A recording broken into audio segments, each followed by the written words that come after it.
Hello there, it's Mark here. It's the 6th of October 2024 as I record this quick intro. This week, Disneyland Paris hosted a Halloween workshop for Insidears, showing how the costume department creates their spooktacular outfits. They served up a creepy, yummy spider cake for sharing, presented Mother Gothel to the huddled masses as she shares her secret for eternal youth, and they had to tow away Mickey's haunted house parade float, with Huey, Dewey, and Louie left waving at the back.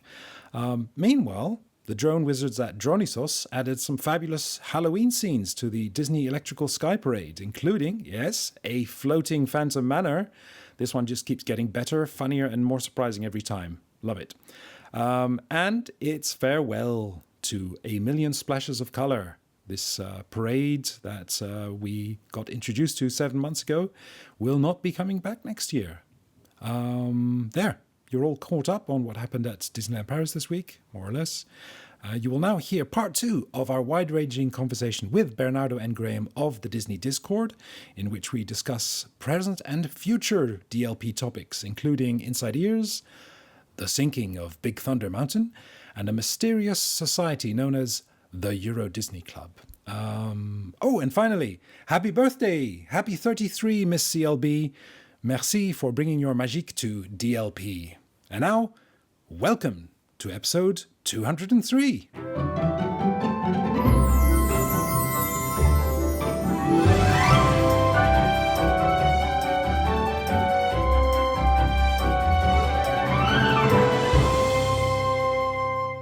Let's go to the present now. And I should have some kind of effect going on here. Actually, I have one somewhere. I have a harp. Just play a cancellation sound. Now that we've said what the monkey sees in me, we're going to get cancelled. So just skip to it. Let me take the first present one. So it's very interesting for me because Graham, you are part of the Inside Ears Social Ambassadors program. Oh dear. Bernardo, you are not. I am not. Despite Bernardo doing a lot more than I do. Exactly. We are part of Inside Ears, but there was a period when we were not. My question, because we've got one or two of us and one not, is the Inside Ears Social Ambassadors program useful? Well, I guess obviously I'm in it, so I can answer that. I've been in it from day one, and I could kind of it's about 6 years old now, right? Yeah. So before it was predated by you could join if you emailed Disney's press team at the time. You could join the mailing list to be sent, the press releases that they were sending out to the normal media. Yeah. So you could do that, and then they realized a little while after that our content was very different. I say ours, we weren't a homogenous group, but social media's content wasn't the same as you'd maybe get from a magazine or from a newspaper. So the announcements we were making weren't tailored for us. Mm-hmm. And I think what they wanted to do was, at this point, Instagram was becoming quite popular. And this was a bone of contention originally when Inside Ears was founded. You had all us who run Twitter accounts or websites or things like that, and we run those just as fan things. But then you'd have Instagram like lifestyle bloggers who weren't terribly interested in Disneyland Paris, but Disneyland Paris were very interested in having them talk about Disneyland Paris. Yeah. So Inside Ears, from how I would kind of describe it, was born out of the desire to have like the Disneyland Paris fan community in this Instagram sort of live blogger crossover and bring them into sort of like the Disney circle. And that was the initial sort of thing. So they've done that by hosting an original special event, and I think we were in the very first one was in the tent event thing that's up by McDonald's. Right. So we went there, and I think we got a night in a hotel maybe, and we got cocktails, and we got to try the next season's food. We got to try the cocktails that were coming up. We got to see the upcoming merch. Was that just insiders, or was it also with press? It was, well, it was not, wasn't press in the sense, when you say press, it wasn't a daily newspaper or anything, but No, it but I'm was. saying, so it was just Inside Ears people. Yeah, it was just Inside Ears. I think there were some French local press, like the local press to Disneyland Paris. I think that was probably it. And it was kind of a heads up on what's coming, and here's what we're doing, and here's things we'd like to show you. There was nothing terribly amazing. I don't remember there being anything at it. I was like, oh my God, I can't believe this is being hidden. People were terrible with embargoes, so if Disneyland Paris put anything on Inside Ears, it was usually leaked within about 10 minutes. So we kind of shot ourselves in the foot with that. Was Inside Ears, your original question, was it useful or worth something? I don't know why it's not just a mailing list that you can sign up to, because I think there's people like Bernardo who really want to do really cool content but aren't Inside Ears. And then the only thing that I feel sorry for other people is that a lot of people just take the Inside Ears announcement, literally copy and paste it, put up the exact same photos that Inside Ears have sent out, and announce it as breaking news. Mm-hmm. And you'll see, if you're on Disneyland Paris Twitter, this happens within quick succession, in the space of about an hour, you'll have about 24 accounts post the exact same thing. Because that's what they give us. Basically. That's what they give us, and but nobody makes the effort to word it differently or something like that. Exactly. Yes. So it's not until somebody comes along a bit later, like Bernardo and his fantastic videos that I'm very jealous of, and he really puts context to it, and he compares it to somewhere else, and then he puts in artwork, and then they really delve into it, and that I think Inside Ears would be very good for, and I think as a repository for people to get access to high quality visuals and the fine details, it would be great. It runs on a platform. Yeah. Keep going. Sorry, I was going to say it runs on a platform called Sociable, which is like an online, it's really just like an online internal, very bad version of Facebook. It's not a very good platform at all. Yeah, it's not. For disseminating information. Yeah, originally you could compete for points, like if you shared the information and you linked all your accounts and stuff. And I think for them it was quite good because then they could work out who had how many fans and what accounts were active and what ones aren't. Because, who was actually doing the work, yes. Yeah, but I mean, people don't believe this. And, I mean, I've been running my Disneyland Paris account, my Twitter account for, I think since about 2012. Mm-hmm. And I've never gained massive amounts of followers, but that was because there was genuinely accounts out there who were buying followers. This used to be a thing that kids these days will be like, what? You can buy followers? But yeah, you used to be able to buy Twitter followers, and it wasn't that expensive. You could get like 1,000 for $10 or something. Yeah. And people would buy all these followers who would like their content but weren't real people, in the hope that Disneyland Paris would invite them to come to experience new experiences up front. So the one piece of credit I will give to Disneyland Paris, I think they've seen through that very quickly. And then Inside Ears, the program, probably got devalued a little bit and became... I don't feel as though you get any information that somebody else doesn't have, if that makes sense.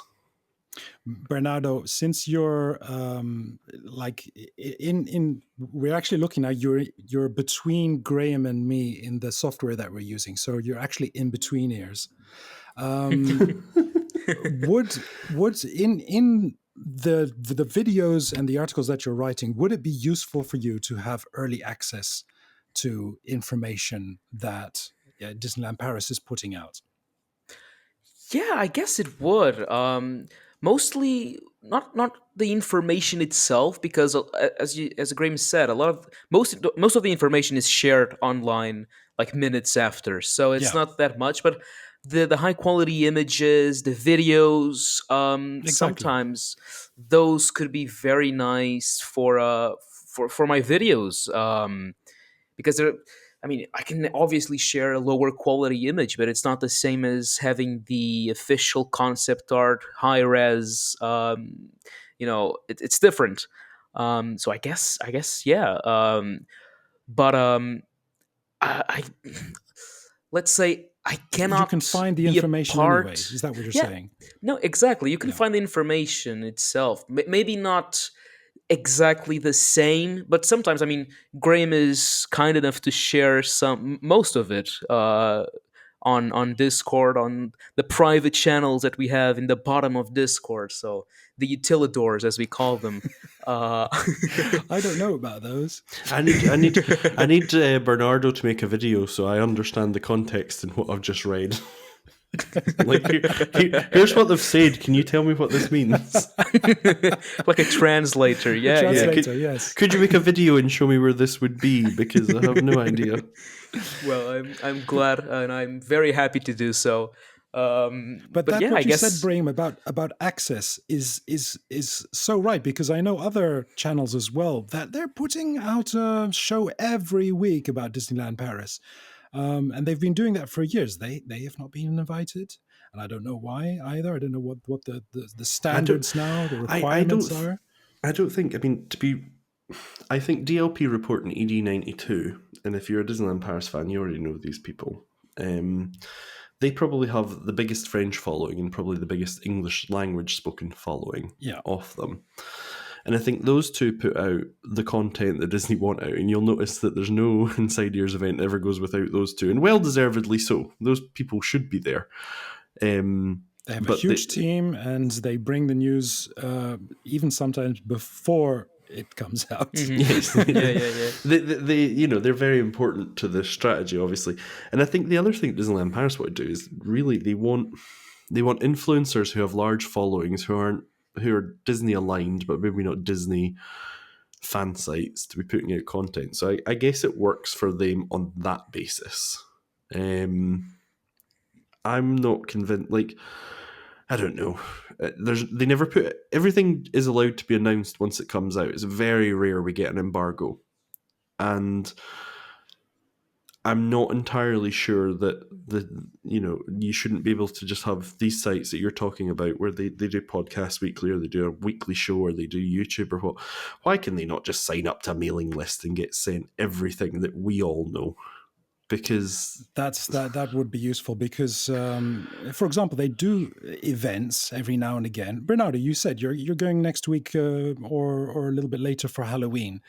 Now I think that, if I'm not mistaken, Insidears at the moment has 3 separate events lined up during the Halloween season for which is Insidears. quite rare in itself. It's quite rare, so they obviously want to push Halloween.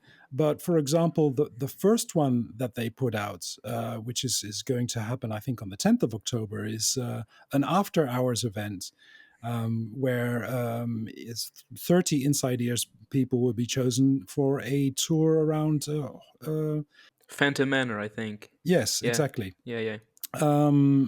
Apart from the fact that these things usually come in really late before the actual event, so if you're living abroad, you don't really have the time to make the planning for that. Yeah. And especially for me, like, if it's a day that I'm available, I then have to get the flights, usually have to get the hotel as well. And for this particular one, for example, park tickets were not included because it was after hours.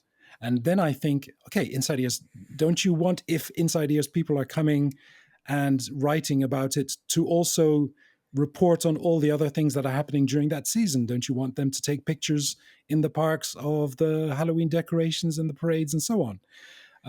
So that's a bit weird on one hand. And the other, I think, is that if you're going to invite people, there's this weird thing about, okay, sometimes there's people who have a lot of followers. They will put up one post, and that's it. They will put up one reel, let's say. And then there's others who just like taking tons of photos, making a complete video about it, writing articles, and they don't always get invited. So it's a really strange concept for me. There's also, I mean, the flip side to that, and this is the one that I've often found strange, for example. They do these specially ticketed events, and then there's certain events that they want to do a preview to maybe one of their shows, or they want to, I think Rhythm of Pride Lands was one where they were offering, I think it was 50 inside ears to go along and see the show. Mm-hmm. And I was thinking, for relatively nothing, you could invite basically the whole inside ears, which is about, I think several hundred people. You could bring them all to the show and just offer them, don't offer a free ticket, but say, if you've got your annual pass or you're in the area, come along and see the preview show. Exactly. But they limit it to 50 people, and I'm kind of like, I don't really get why you don't just let everybody in. Truth be told, we were invited to the 30th anniversary, not the year after when they were what do they call it? I have to look on my list. Reimagining. No, the grand finale. Yes. So they had a huge gala where they had also D23 members. They also had like cast members coming in. Some mysterious Illuminati group called the EuroDisney Club or something like that. I still don't know who they are. Well, Graham can say everything about them, can't I'm you, a Graham? member. What? Tell me more. But I think all of that, bringing those people together, that was great. That was a brilliant event, because then you get to chat with other people as well and get to see, oh, you're that person and you're that blogger and so on. That just lines up with what you're saying, Graham. That happened. I mean, I've oddly, despite I've done more hours with Bernardo than anybody else on podcasts and on Discord, and we occasionally talk and things like that. I've never actually met Bernardo in real life, which is kind of funny. But I say your predecessor, but many predecessors ago, Steve Riley, who used to host this podcast, he used to do it at the time by himself, and I met him, funny enough, at an event in Disneyland Paris where he was covering the Christmas event, and I think it would be 2013. And then we went and had dinner at Lagrange in the Disney Village. So I met Steve Riley there, and it was a really nice thing to meet somebody else who was covering Disneyland Paris. And at the time, he ran this huge podcast that Disneyland Paris themselves listened to hear what was being said. And the legacy you hold, they're probably listening to our episode just now, like, what the hell do they think of our club? We've never had a confirmation about that, but yes. They definitely did back in the day, so you've got that legacy. This podcast goes back that far, and I met him there, and certainly it done big things then. It done the press events for Halloween and Christmas, and that's where I spoke to. There's an account, Chris Van de Sand, and he's Chris from Belgium, and he does a lot of the photos, and he's got a wonderful website where you can go and you can see. Yes. You can see Disneyland Paris taking its best. He actually took a lot. I say a lot. I don't know if it's a lot, but he took a lot of photos for Disneyland Paris's official brochure. So he's been contracted by Disneyland Paris as well as being a huge fan, and he's a great fan of Disney in general. So I think it kind of worked mutually for them back then. The biggest thing I was ever invited to, so I've done a couple of Inside Ears events, which I enjoyed every single one. You can see all the content. I put it all up on YouTube. It's there under DLRP Roundup. I'm not plugging because I just upload things. Plug away. No, I have no weekly show or anything. You don't need to like and subscribe or ring the bell or whatever they say. Just you can view it at your leisure. Actually, I think that's how me and Bernardo got talking. I said to Bernardo, like, in your videos, if you ever want, just steal any of my content, and like, I literally don't care, because I just film all this and chuck it straight up, unedited. There's somebody using archives, yes. And we got invited to the Inside. So the Inside Ears stuff's all there. So if you want to see a full Inside Ears event, I think I've got 2 of them that are actually on my YouTube that you can go and watch the whole event. And I filmed it with a GoPro stuck to my head. Probably why they don't invite me anymore. What I did enjoy is we got to do Ratatouille just before it opened. So nice. We done a Ratatouille day where we were in Hotel New York Convention Center, and we heard from Imagineers. So there's 2 Imagineers that talked to us about Ratatouille. Excellent. And told us the making of the attraction. It was a very strict policy that you were not allowed to record. Mm-hmm. So most of us have got audio recordings of it, naturally. But you weren't allowed to do a video recording. You weren't allowed to publish anything. You weren't allowed to, it was really weird. It was a bespoke event to hear about it, but I think they were that worried that the Imagineers might misspeak or it might not be what they want in the press, that you weren't allowed to report on what you heard. So it was somewhat depressing. We then I think we then rode the attraction for the first time as like fans. That was really good. We got to go and we got to do it about 3 or 4 times. I've got some videos where I was asking them, how do you get the accessible carts on and off the ride? You got to ask lots of questions and I think that was the real value of Insidears. So I was with Alan from Cafe Fantasia at the time, and we went up and we were asking the questions of, well, you know, does it take a full wheelchair? Do you need to exit your wheelchair and get on the ride vehicle? Can we film that? Can we film the loading station for accessible users? And that, I think that's the real value, that Disney fans go into the absolute nuts and bolts of what's happening in the ride, and you know, how does this fit the wider group? And I think it was because somebody was asking on Twitter, you know, how can I get on that? I'm in a wheelchair. How do I get on the ride? So I think our real value is there, because otherwise they need to travel to Disneyland Paris and then potentially be disappointed they can't get on it. Whereas we've done that absolute painstakingly. Oh, how do you get on here? Can I see it? Can you show me? Can you show me, you know, is there a lip? Is there a step? So we've done that. And then we ate at the restaurant, which I think works out quite well for Disneyland Paris, because I think when you've got a table service restaurant and it's all kind of signature food, I think it really helps if you've got people who've ordered everything on the menu and you've got photos of everything on the menu and you can really tell, am I going to like that? Am I not going to like that? I personally didn't like the menu, but that's my taste rather than their cooking ability. So we done that, and I think for that's just pure press for Disneyland Paris. You're getting full, and they got to test the restaurant with a full load of people who would pretty much give it a good review. It then, if I remember rightly, we got told to leave the land, and we left the land, and they soft opened the land about 2.5 hours later. So the Insidears preview was the same day as the soft opening to guests. So I think that was quite good for guests as well, because if you were in the park and you seen a bunch of people getting to have a shot and you didn't, I think you'd be pretty annoyed. So they done really well at soft opening it. And it didn't actually officially open, which became another Insidears event that I didn't get invited to when the real press got invited I think it was a couple of weeks later, and Bob Iger was there, and he done his whole big speech outside it and such. So yeah, they have multiple tiers for that. And if you want, I can tell you about the EuroDisney Club. That's not a huge problem. Aren't you sworn to secrecy? No. Okay, then. I might have to chop this episode up into 3 parts, but yeah, go ahead. So there is a EuroDisney Club that, as far as I'm aware, I'm not sworn to secrecy. As far as you're aware, maybe there is a further secret club, but there's the EuroDisney Club was the original shareholders club for Disneyland Paris, and you could become a Disneyland Paris shareholder up until they were bought by the Walt Disney Company. Yeah. So Disneyland Paris used to be owned by itself, and it was a whole arrangement where they traded on their own money and took their own debt and such. And they'd pay royalties to Walt Disney Company. You could buy those shares. They were on the Paris exchange and they were available under EDL, and you could buy them. And if you owned 50, you were allowed to apply to become a member of the shareholders club.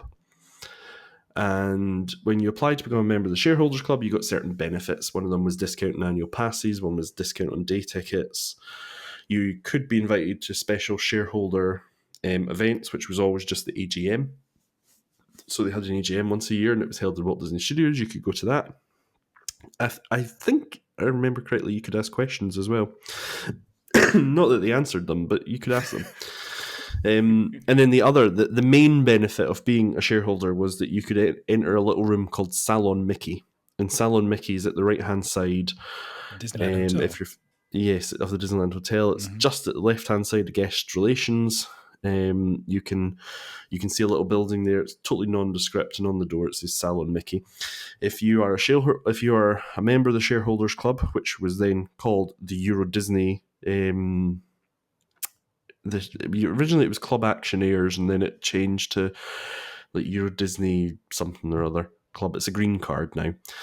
and you can go there, and as long as you're there before 11 o'clock, I think it is in the morning, you can go in there with 2 guests, and you get a croissant, a pain au chocolat. They had orange juice, which was always Tropicana, but might not be now. And you could get tea or coffee. You'd stay in there for about 10, 15 minutes, and then they'd tell you that it was time to enter the park. Excellent. Now, that got folded because obviously Disney they got bought. And they gave us, I don't know, I think it was like a 10-year membership to the EuroDisney Club after that. So we got 10 years, they would maintain your access to that room, and occasionally you get the exact same invite that goes out to Insidears. So okay. But it comes out separately. Now, the funny thing is, Insidears is run through its own platform and everything, whereas the shareholder club's actually run on Facebook. We're all in a Facebook group together. Which I think you can search for, but I don't think it'll let you into it. I think you've got to message. There's a whole, the EuroDisney Club, historical shareholders of Disneyland Paris. There are 656 of us. There you go, Bernardo. I think that's enough material for another video. Yes, the secret club of Disneyland Paris. I'm envisioning the thumbnail already. Yeah. Because I remember reading an article. Is it a secret?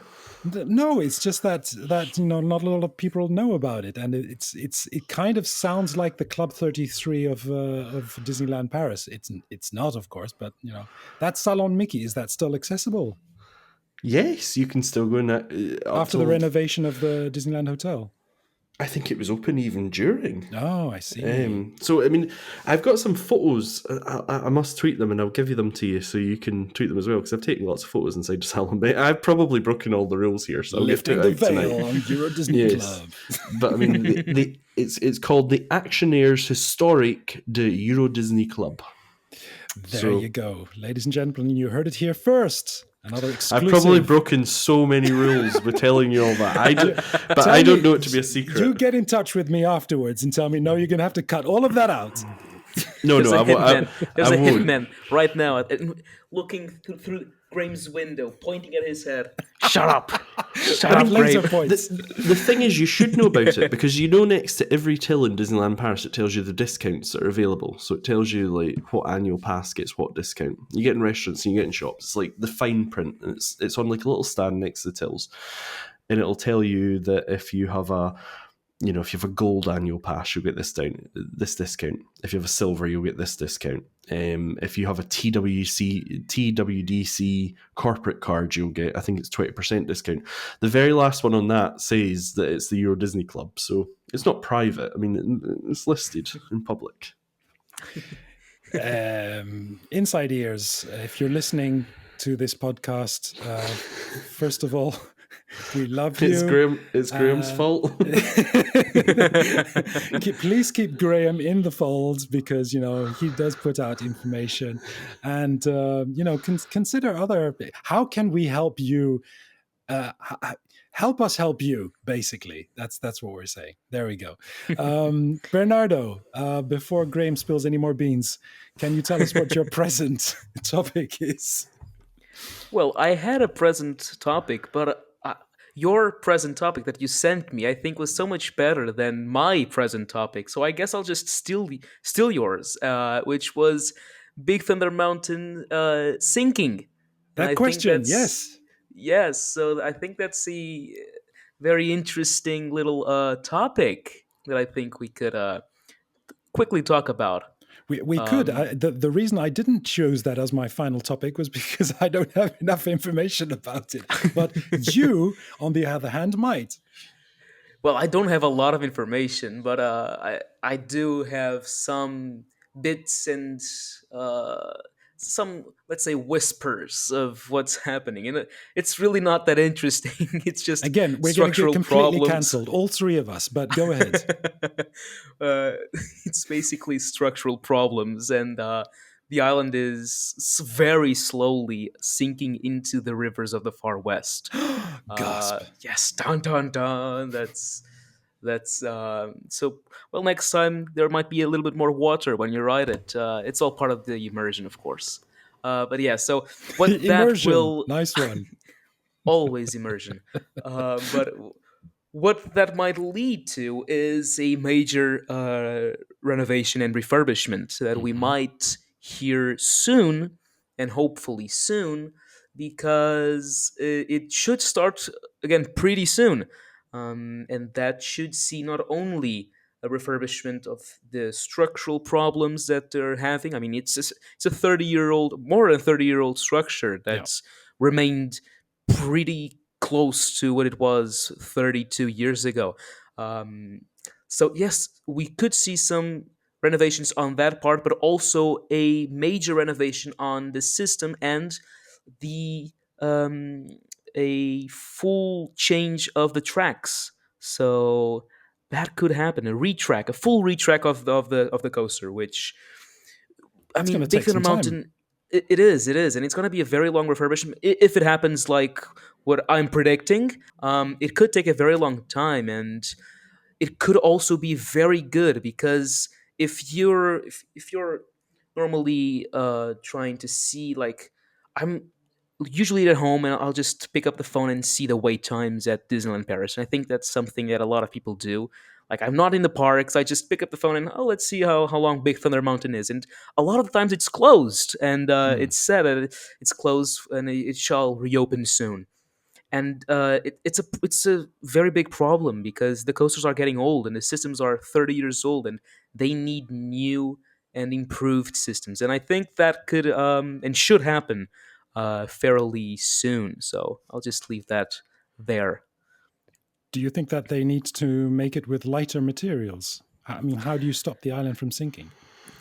Well, I'm not an engineer by any means, but I really don't know. The island from sinking, I think, just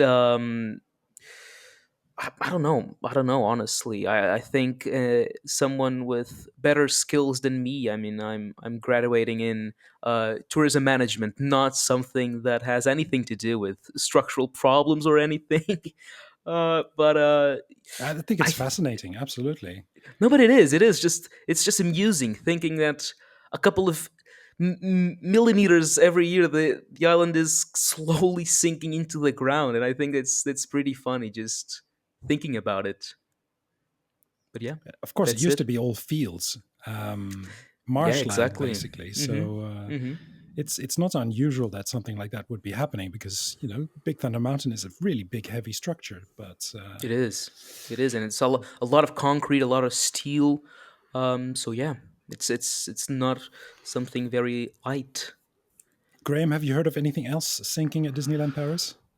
I've heard of nothing sinking at Disneyland Paris, so um, I don't know how to feel about that, to be totally honest with you, because I kind of feel as though surely they were checking this all along, and if it was a big deal, they would be doing, major. Generally, these things don't get better the longer you wait. So I don't know. I think if it was a huge problem, they'd be doing something quickly, and surely they would have discovered it when they drained the lake the last time. But again, Yeah, I don't Maybe think it's maybe something it was. huge and very problematic, but it's something that since they have to change a lot of the systems and tracks that are getting they very old might as and well need to fix it. changing. Yeah, exactly. Let's just do everything at once, like they should have in 2016 when they closed half of Frontierland and remade like with new effects and everything and painted the whole island. So yeah, they're doing it now, I guess. All we can say is that Frontierland is going to be a lot quieter without Big Thunder Mountain operating. It will. It will. It'll be something closer to Phantom Manor. You know, like this very strange and eerie place. Oh, they should put some smoke around it.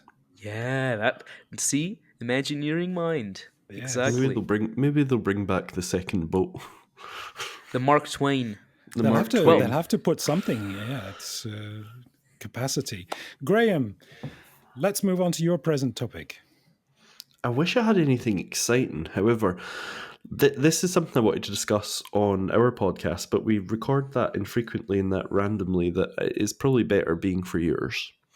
And that is that the Olympics were not what Disneyland Paris expected them to be. To put it bluntly, yeah, we're getting cancelled. And the Olympics, they planned for hundreds of thousands of people being in Paris, so they thought this is going to be a huge event, and there's going to be people dripping all over the place, and Disneyland Paris will be full to capacity. It was really funny to see that Disneyland Paris actually this weekend hit capacity. They stopped selling tickets this weekend because of capacity issues, which is not an Olympic week in the slightest. And during almost every week in the Olympics, there were tickets available. It's basically 2 or 3 weeks after the Olympics ended. Yeah. Yeah, exactly. And they had a full on merch line with characters playing different sports and stuff that nobody bought, and it's currently I think it's currently at 70% discount at all the Disneyland Paris stores. So that's pretty funny. Yeah. So I think this is something that I think France in general basically warned everyone, oh, it's going to be chaos. And every single public agency in France, who, I'm sorry for being less, but they all love a good strike. So everybody's seen the Olympics coming. Everybody got their pre-Olympic strike in. So the rail network went on strike. The air traffic controllers wanted a strike. I think the taxi people were all on strike. So I mean, there was just strikes happening all over the place. And then the result of all that is there was a lot of people in Paris, but everybody kind of planned their travel very well and were quite considerate, and there wasn't huge migration across the wider France area. So Disneyland Paris got a little bit busier, but it didn't get terribly busier with the Olympics. And it's kind of led to this sort of... There's been an awful lot of immediate deals that Disneyland Paris are offering. So you've got the annual pass, like friends and family sort of discount that they very quickly went, oh, we haven't got enough bookings, try and rush that in. They've got the general discounts. If you go on sites like Attraction Tickets Direct, who are the UK reseller of Disneyland Paris tickets, they are cheaper than they've ever been before. I mean, you were picking up tickets, I think at the best of the time, you were picking them up at 47 UK pounds, which is, not terribly much more in euros. It's about 53 euros or something. That's a very cheap ticket for Disneyland Paris. Yeah. So you had that, and then if you looked at some of the, if you wanted to book to stay in the hotels, you were getting amazing deals that were almost half the price of what their normal price would be.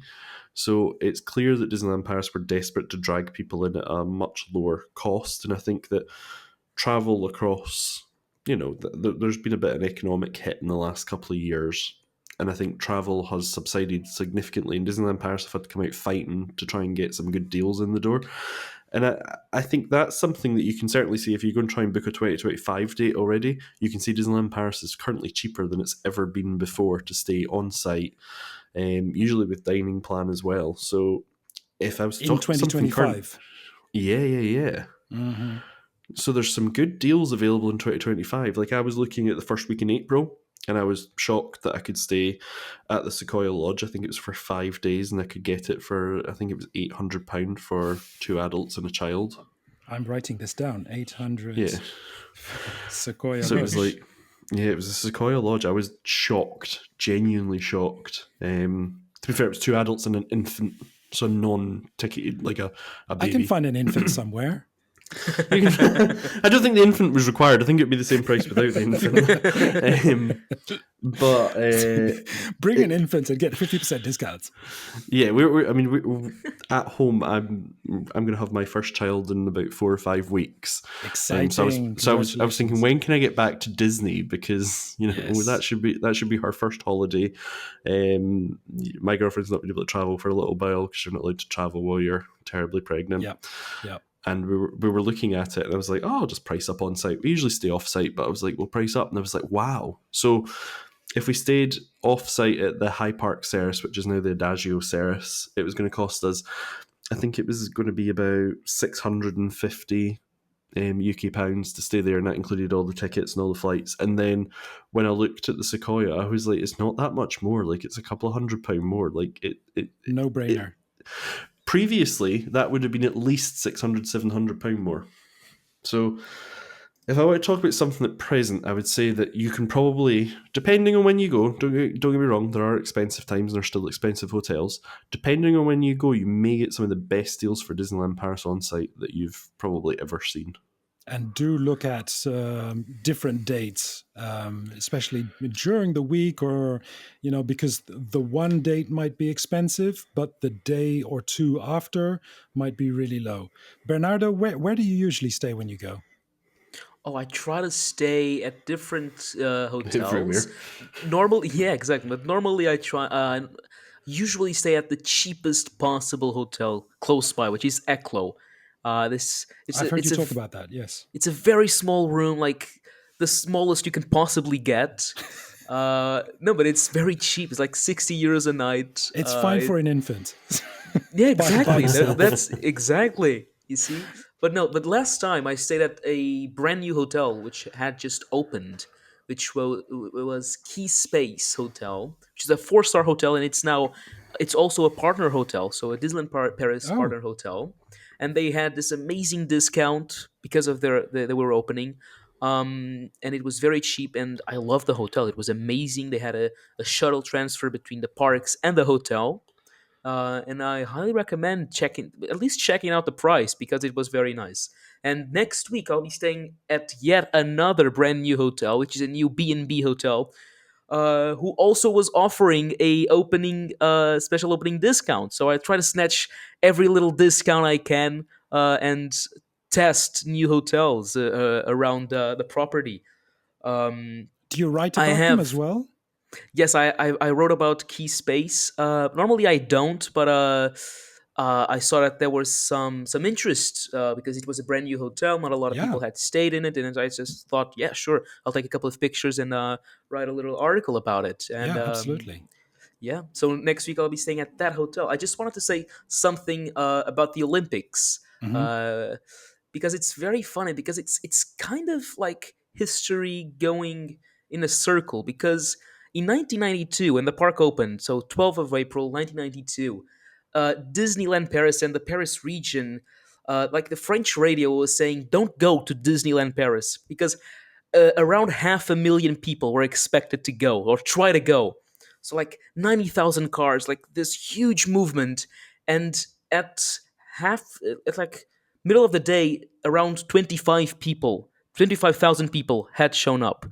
So like from 500,000 to 25, like it's kind of history repeating itself, and I just thought it was funny because it's like if Disney's expecting a large crowd, it's almost like go. There's not going to be anyone there, so just go.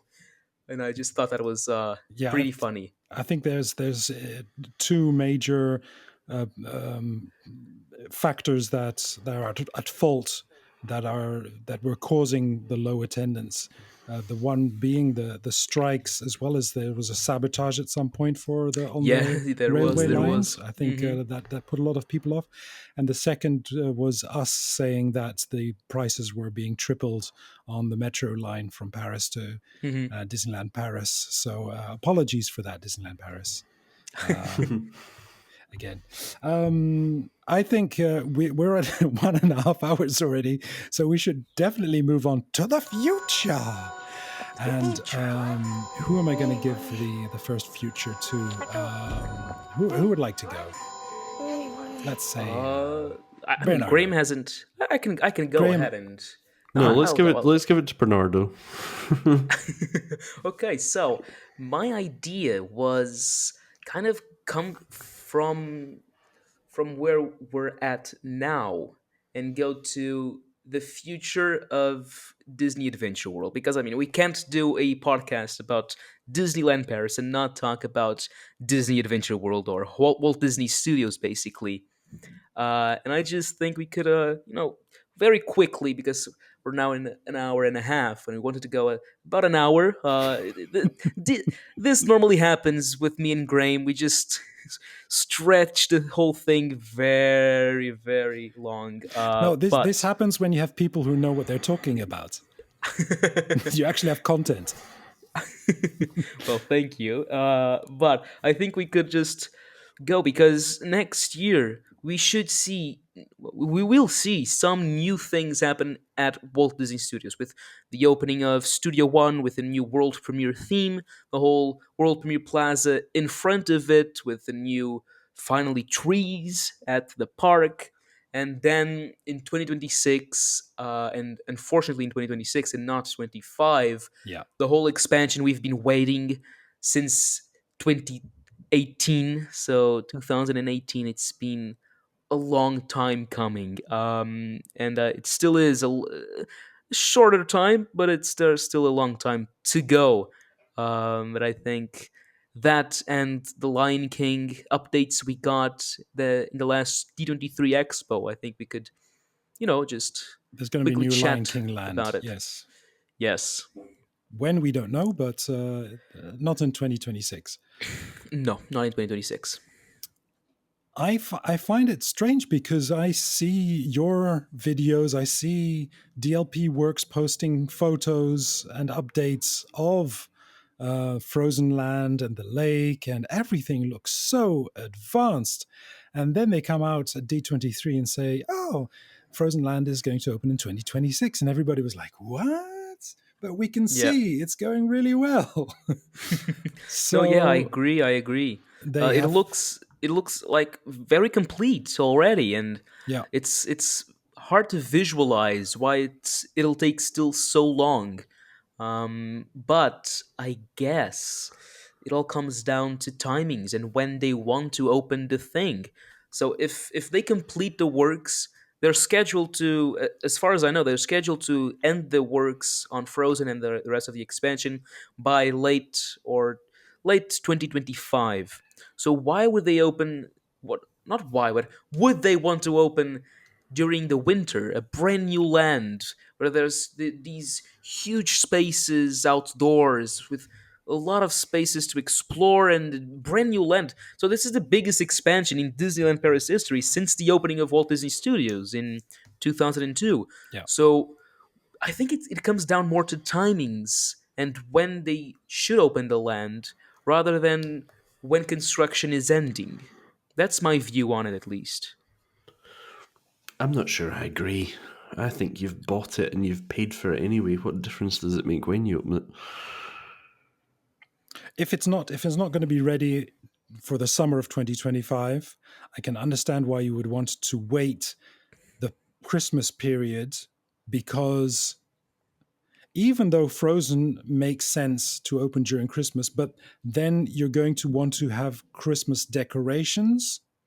And Mhm. I think they want to open the new land as is without extra decorations so that people get to see this is the new land. And maybe Yeah, therefore it shall open slightly after the New Year season, I possibly. think there's several reasons as to why they want to wait, and I mean Christmas in not Christmas, it's winter in Paris is not a pleasant time. There's a lot of rain. It's very cold, and this is it's almost like a new park they're opening up, and the first impression is very important when it comes because it's a full rebrand of the park. And if they go there and like there's not flowers because flowers can't really thrive during the winter, it's cold, it's running, it's like raining, and there's a new show coming as well in the night, and it's just not Yeah, it would be the terrible if Frozen Land was cold. well. Well, Graham, okay, you've got the Wizarding World in Orlando, which also has snow, but I mean, you know, I think Can it you comes imagine? down. But in summertime, can you imagine? All these characters in their fluffy coats walking around in summer at 40 degrees Well, heat. isn't it the Frozen Ever After? Isn't the plot of the thing the summer day of they're celebrating summer day or something? Ah, yes. So they I have think it summer is. costumes as well. Yes. Yeah, but opening it in winter would just be funny. They're celebrating summer day and it's winter. The whole attraction is about that. And they're opening in winter. Plus, I would When love you- to see pantomime Sven, like a front and a back end, walking around Frozen Land. yeah. Yes. Um, I understand that this timing is has many factors to it. There's got to be testing. There's got to be all of that. You've covered these things as well on your videos, and Graham in the podcast as well. But I do think that possibly we're going to see some soft openings I think so. beforehand, and like they did in Tokyo as well, Mhm. where they're opening Fantasy Springs. Yeah, I agree. I A agree. couple of weeks beforehand, they were inviting people, press, influencers, and whatever the Tokyo equivalent of Insidears is. So we shall definitely see about that. Graham, can I pass it to you? Yeah, I'm scared I'm not going to talk about Disney Adventure World because we already kind of know the details of that and we know what the Lion King's going to look like. That's all been announced, and yeah, that's coming. So I want to talk about what I think will be the next chapter in Disneyland Paris. And they've got this beautiful big lake that they need to fill, and we've heard rumours that Avatar and Pandora might be coming in some sort of, we've heard that sort of thing. That intrigues me. But the one that intrigues me more is Disneyland Park itself, because it's gone so many years without any big updates. Ah, yes. And I think that we're on the verge of getting some updates. And I think we spoke about it early on. I think it's just too easy for them to do Discovery's Edge, which is like a Galaxy's Edge remake for the far side of Discoveryland, where the old Pizza Planet was. You can have a wonderful covered walkway where you go through, and you're in the world of Star Wars. There's been people that say you could maybe get on Star Tours and then arrive at the other side, which again would just be magical. That Yeah. you could exit into a Star Wars world, and it was like Star Tours delivered you there, which the plot of Star Tours obviously is. Yeah.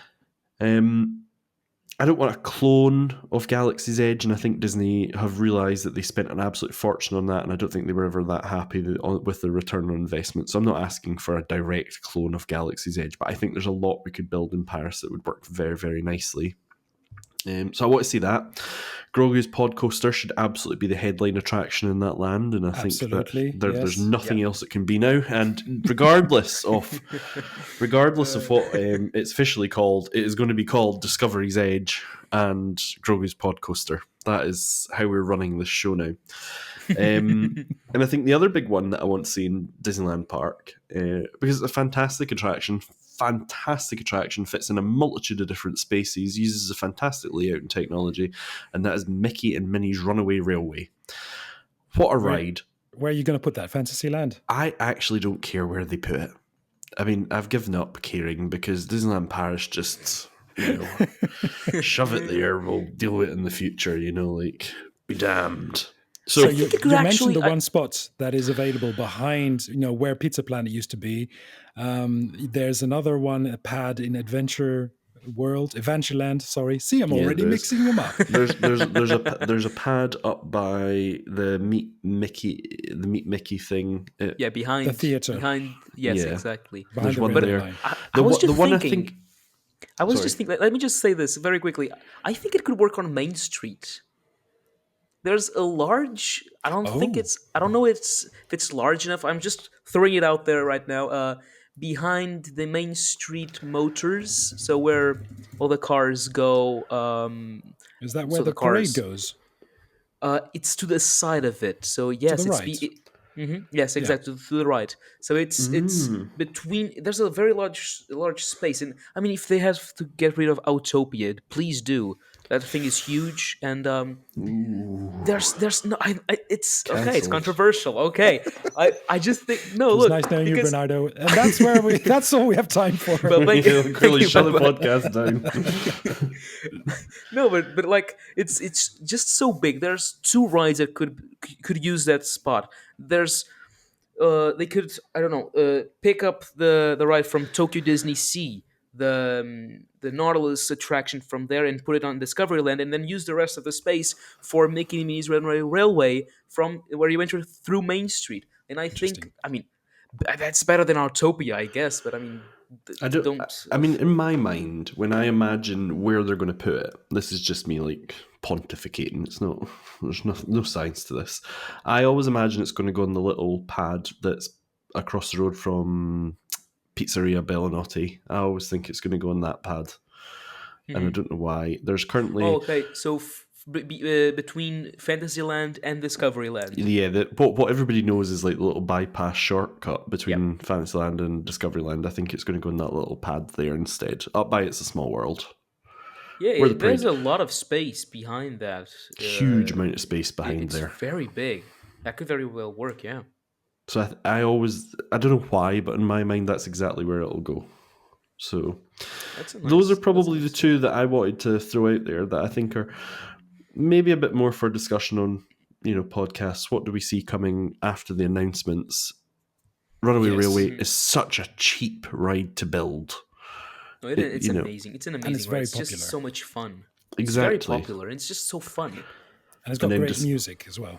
and then Discovery's Yeah. Edge would Nothing just can kind stop of us now. that would nothing can stop us now. And Discovery's Edge would just kind of complete that part of the park, and I think it would be a huge pull, and it's much more modern. It's relevant to the sort of generation we're in now, and I think it could just be a fantastic addition to Nobody's Disneyland They Paris. disputing that, Graham. and they Discovery's could Edge is just. finally Yeah. take Star Wars from Space Mountain. No, I Yay! mean they're not back to this retheming thing. Oh my god, she's never give up. Before we get derailed by Mickey and Minnie's Runaway Railway, I'm just going to add the last one, and this is just we were talking about it's sofa imagineering, armchair imagineering, and wishful thinking, but I'm going to talk about something actual concrete that just got announced, and that is the follow-up, the sequel to Planet Hollywood. Ladies and gentlemen, we are getting Casa Giulia, a new Italian restaurant at the end of or the beginning, depending on where you're coming from, Disney Village.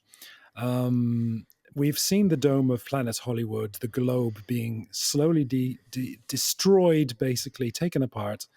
And they've announced that the Bertrand Group is actually going to put an Italian restaurant there for 400 to 500 people, I think. Yes, I think it's 500 people. It's a very big restaurant. Yeah, because it's going to be 2 floors, and it's going to open in 2026. So we've got a whole year and some change until that happens. My question is, who is it for? Because quite a few of our listeners have been saying, what, another Italian restaurant? You mentioned there's Pizzeria Bellanotte in Fantasyland, and a lot of other places in the parks serve pizza and pasta. It's a staple. But there's also Vapiano in Disney Village already. Mhm. And so we know that the Bertrand Group has made Rosalie at the other end of Disney Village, the French brasserie. So who is this for? Who is Casa Giulia for? Huh. Is it a family restaurant? Is it for more upmarket people looking for more upmarket cuisine? I think if you look at Rosalie, that's very a more, should I say, chic kind Mm-hmm. of restaurant, and I think that's something that, I mean, it's kind of missing in Disneyland Paris, and I think they're trying to make Disney Village a more uh, like not just a passageway, but more of a destination by itself. For Okay, so people who are not places. necessarily going to the parks. Exactly. Yeah. That's exactly it. And I mean, it's got great connections to Paris and the surrounding areas. RER, Um, yeah.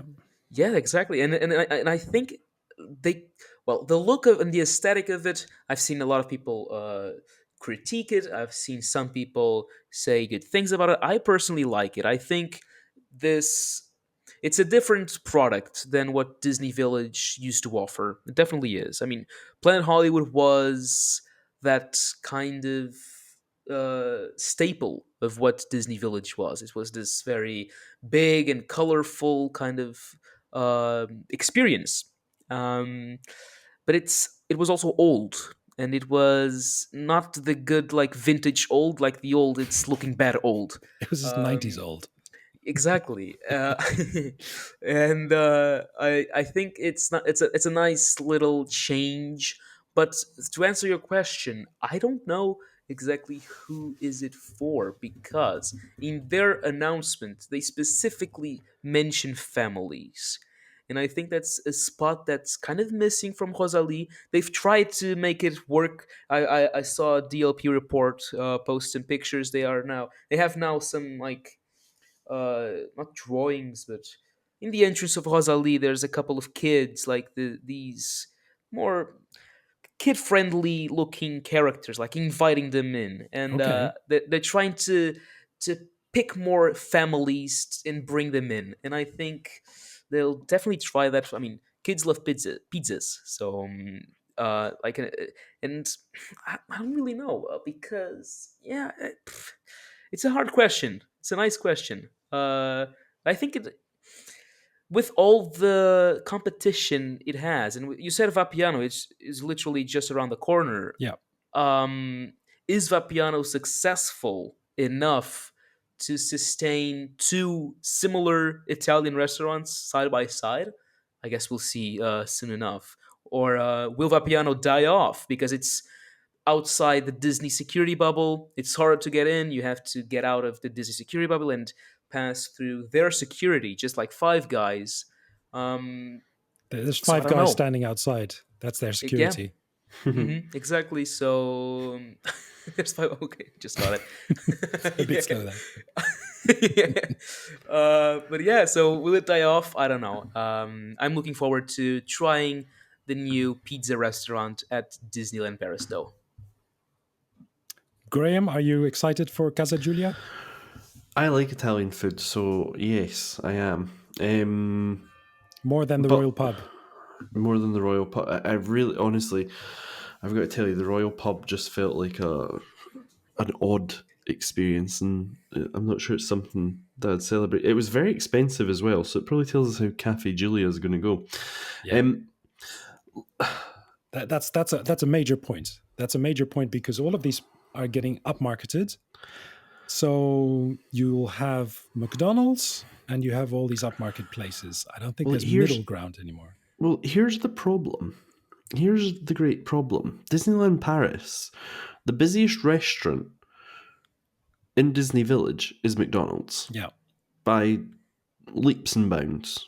But by the number of people who attend there, it's just well beyond anything else in the Disney Village. And Hence that's why also getting a new yeah, building. Yeah. they're building a whole like one that's triple the size to try and counter that. So there's a bit of me that kind of thinks, well, there's a whole area in the bottom of the market and the fast food, the cheap food where Disneyland Paris are sorely missing, and I think you can kind of see that that fast food McDonald's is always very busy. There should be more fast food restaurants available in the Disney Village, and I find it really odd that there's not. As for another Italian seems interesting, but then I don't know. I don't know if Vapiano or maybe have served their notice and are leaving, and this is maybe like a realignment where they know they're going to have a large scale dining, because Vapiano is very busy at Disneyland Paris. The interesting thing is it's one of the busier restaurants. Certainly, if you're on Avenue Paul Seremy, which is that gate, Yeah. you'll notice that Vapiano is not short of a customer at peak time. So it's I was looking it up while you two were talking. So Vapiano is 1,000 square meters, and this new one's 2,500 square meters. So it's more than double the size. Vapiano is quite an odd concept. The whole you charge it to your card and then you pay at the end, and there's a whole. It's not the easiest experience, I don't find, Vapiano, but that's their gig. I do think Disney could really help Vapiano and Five Guys by just moving the Disney gate or building a small fence that includes them within the Disney bubble. It is incredible that they have to have their own security and are beyond the gate, because there's so many people that'll be like, oh, I can't be bothered going through security again, so that's off. That's off for me. But then you exclude people, because there's also the bus station there for the local buses going into Ceris and the surrounding areas. And basically then you're cutting off people who don't necessarily want to go into Disney Village. It's interesting that you should say that, but yes. Yeah, I guess there's the argument that are there more locals or are there more guests? I mean, why? I guess my question on that would be why would you open a restaurant in Disneyland Paris if you weren't targeting the Disneyland Paris guests, but you were targeting the locals instead when you've got Val d'Europe Shopping Centre, less than a mile away? It feels like that wouldn't be what I would choose to, but Because there's also the cinema there. but you So have to go through security for that. yes. So I do, and plus, if you're having to go through security for Vapiano and Five Guys anyway, it might as well be Disney security rather than custom security. Yeah. Like, I don't. There's a whole bit to it. I don't understand why they never just made the fence go a bit further. And I'm I think it's due convinced to the RER entrance. There's a south RER entrance that there's no station, but there's an entrance to the left, and they have to like remake the whole area, and I think they're they, working on it. There's still Um, developments going on there. Yes. yeah, yeah, yeah, they definitely need to come up with something because it is a very silly way to get into those it two is. restaurants if you're It is already very silly. in the security bubble of Disney. Um, what do I think about a new Italian? I'm not convinced that was what the resort was calling out for. I'm not convinced that's the missing food, but then a lot of people like Italian food. It's a very easy food, pizza, pasta. These are nice, easy things that you can serve quickly, and I think that's one thing we often forget, that doing cuisine for a lot of people can be quite difficult if it's not simple. And people, that call for, you've got Rosalie if you're wanting a more complex dish, but I think they need something that can absorb a lot of people, can serve a lot of food in a very quick time that people enjoy, and people love Italian food. So I guess I see. I mean, we've got about 6 restaurants on site that do Italian food. There's certainly no shortage of Italian food on site, in that sort of price bracket. Again, I'm assuming what the price bracket's going to be, but they're going to build it now. I seen the artwork and I'm not convinced it's the. I don't know what I expected, but I don't think I expected the kind of McDonald's 2. Like, it's like everybody got the same spec sheet and got told, here it is, go out and build this. But that said, everybody always complains about the artwork, and it generally works out all right. It generally, I'm very surprised that they didn't use the dome in some way. They could have made a yeah, glass dome. exactly. They could have had a glass onion, but that's not the same. That's not Walt Disney. But that structure was kind of iconic, and it was kind of interesting to look at as well. And maybe they could have put some kind of solar panels or whatever on it. The one thought, it's funny, you've triggered one repressed memory I had about this, which was that Planet Hollywood apparently were kind of shocked by the fact that Disneyland Paris didn't continue. They were a bit like, why are we getting kicked out? Like, what? Their contract ran out and they didn't get renewed, yes. Yeah, but I think they were kind of like, oh, we would have been, we would have quite liked to stay, which I find it really bizarre that Disneyland Paris were, rather than just expanding the village and having a bigger offering, they were like, no, we're going to get rid of one of the offerings we have that is quite a unique experience. Yeah, that's the thing. The question, if you ask from another perspective, is this the best they could come up with to replace it? So not only should they replace it, but is this the best? Because if it were up to me, that would be a huge M&M shop, and they'd have the huge M&Ms replace the dome, and I think that would just be a lot better. Or turn it into a big giant cupcake or something like that. One Yeah. thing, one Just thing demolishing potentially the whole we've thing. not explored. This is attached. That building's also attached to the Royal Pub, which is also operated by the Bertrand Group. I wonder if they're not going to try and run like one kitchen but with 2 outlets. Oh, yes, that's possible. That this isn't we can save a lot of money on how we operate this by doing Mega kitchen. Yeah. Well, I would say that, the one thing that is interesting is that they're not just bringing in global high street franchises anymore. They're actually trying to do something new and original in their own way. I mean, Rosalie is quite a refreshing establishment to see, and you can't really find that anywhere else. So It's very quiet, though.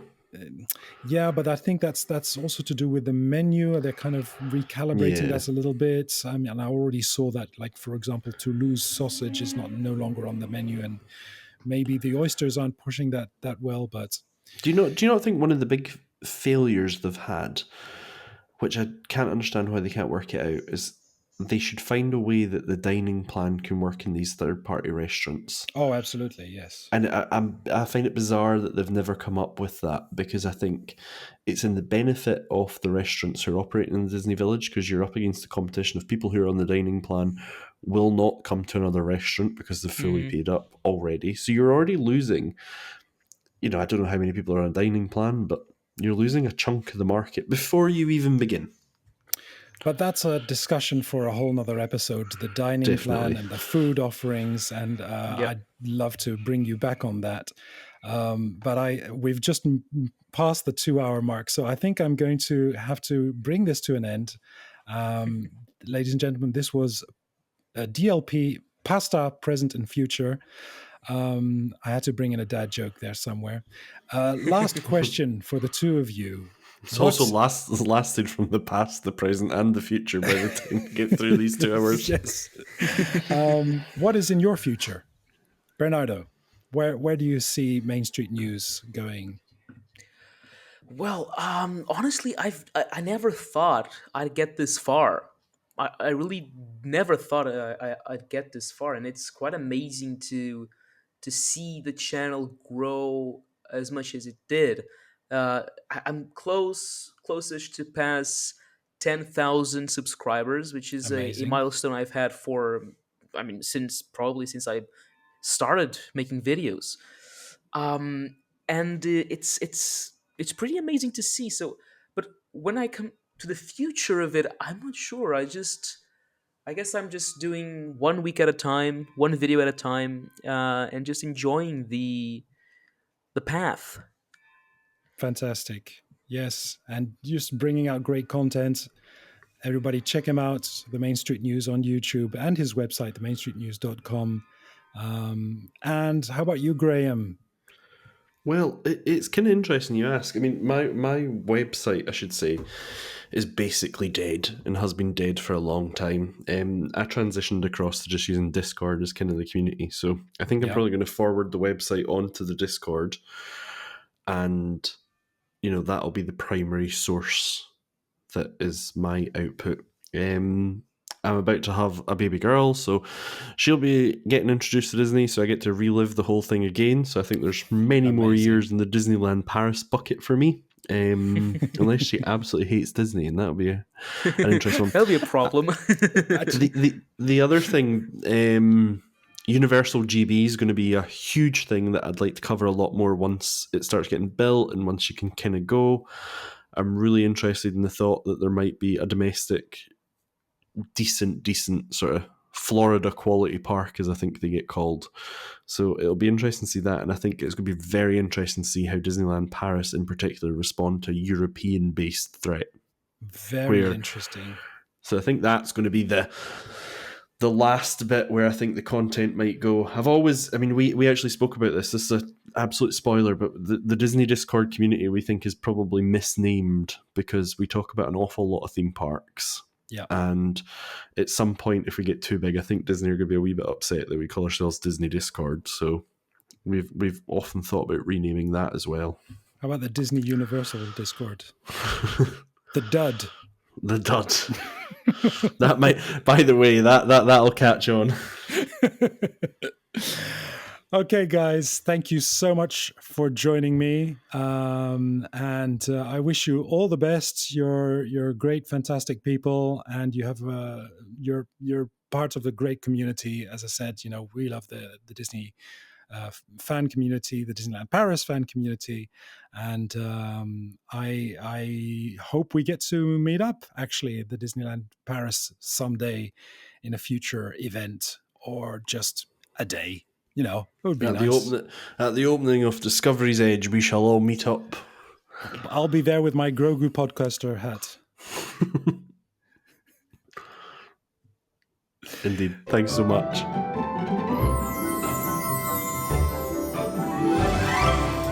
Thank you for listening to the D2DLP podcast. You can subscribe to the show on all podcatchers, including Apple, Spotify, and in between ears.